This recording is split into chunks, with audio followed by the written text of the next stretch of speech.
Bapak Ibu barakallahu fikum. Yang pertama, bagaimana kita merelatekan antara Al-Qur'anul Karim dengan kehidupan kita sehingga menjadikan kehidupan itu bermakna.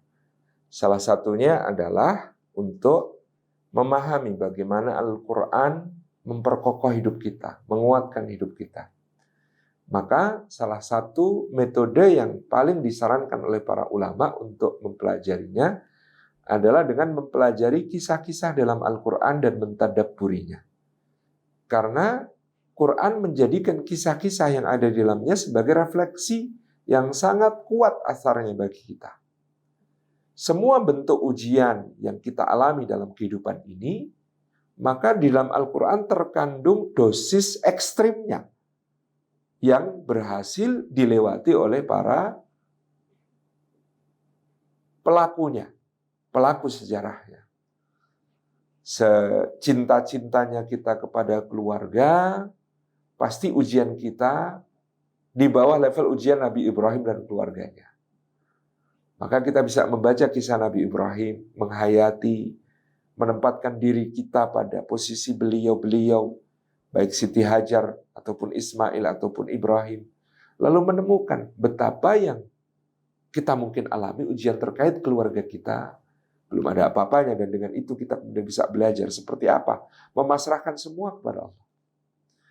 Ujian kehilangan mungkin kita bisa melihat kepada kisah Nabi Ayub alaihissalam, yang di hari pertama semua ladangnya musnah, hari kedua ternak-ternaknya mati, hari ketiga putra-putrinya wafat, hari keempat mulai kena penyakit.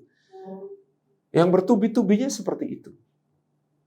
Atau kalau menjadi seorang yang menempuh petualangan hidup, kita perlu berkaca misalnya mentadabburi kisahnya Nabi Yusuf. Atau menjadi seorang yang diberikan kelimpahan kekayaan. Kita bisa berkaca apakah kita mampu terus mengatakan hadza min fadli rabbi liyabluwani ashkur am akfur.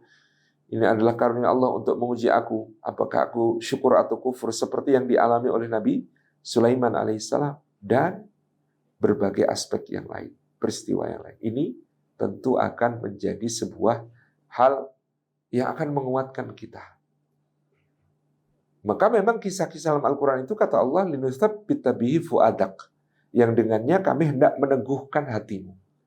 Jadi peneguh hati yang paling luar biasa itu adalah kisah-kisah Al-Quran.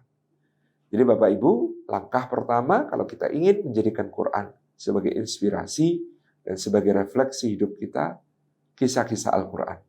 Ada beberapa buku yang sudah ditulis para ulama, misalnya Al-Mustafad min Qasasil Quran, faidah-faidah dari kisah-kisah Al-Quran yang ditulis oleh Dr. Abdul Karim Zaidan, itu bisa menjadi bahan bacaan kita untuk menghayati betapa luar biasanya kisah-kisah Al-Quran memperkokoh hidup kita.